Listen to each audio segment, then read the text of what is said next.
हा इकडे लक्ष द्या. 25,836 या संख्येतील 5 या अंकाच्या स्थानिक किमतीला 258 या संख्येतील 5 च्या स्थानिक किमतीने भागल्यास येणारा भागाकार किती? काही जणांनी हा प्रश्न सोडवला, त्यांचं उत्तर बरोबर आलं, पण कसा सोडवला हे सांगा म्हटलं तर काही विद्यार्थ्याला ते आलं नाही. पण गोपालचं उत्तर बरोबर आलं आणि ते आता कसा सोडवला तो स्वतः सांगेल. गोपाल खडू घेतला, चल सोडव. काय करायचं प्रथम?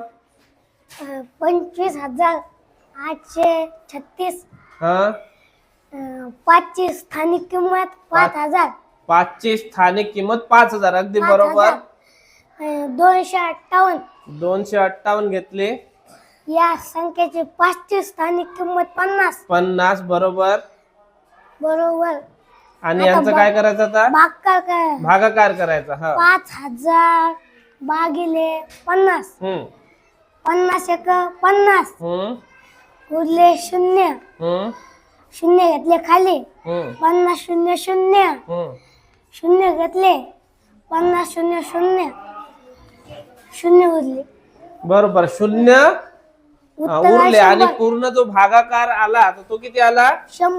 100. म्हणजे 100 हे उत्तर आलं. बरोबर की नाही?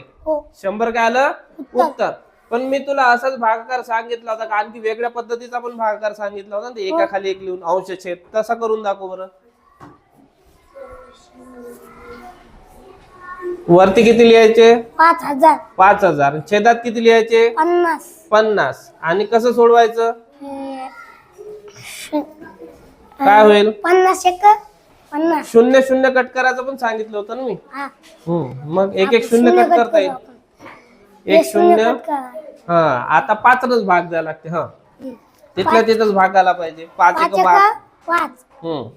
वरती याला 5 एक 1 नच जाईल ना पहिले. 5 न 5 एक 5. 0. 5 0 5 0 0. 5 0 0. हे 0 कट नाही केले. तशा दोन्ही पद्धतीनं भागाकार हे करता येते. असं जरी केलं तर उत्तर 100 आणि तसं जरी केलं तरी 100. हे असा भागाकार आपण जनरली करतो, पण हे पण मी तुम्हाला शिकवलाय. बघा काय केलं? 25,836 या संख्येतील 5 ची स्थानिक किंमत घ्या. एकक दशक शतक हजार. 5 ची स्थानिक किंमत किती? 5,000. आणि हे 5,000 घेतले आणि त्याला मग 258 या संख्येतील 5 ची स्थानिक किंमत किती आहे? 50. 5,000 भागिले 50. आणि हा भागाकार केल्यानंतर भागाकार किती येतो हे विचारलाय. भागाकार किती आला? 100. अशा पद्धतीने हे गणित तुम्हाला सोडवायचं होतं. Very good Gopal.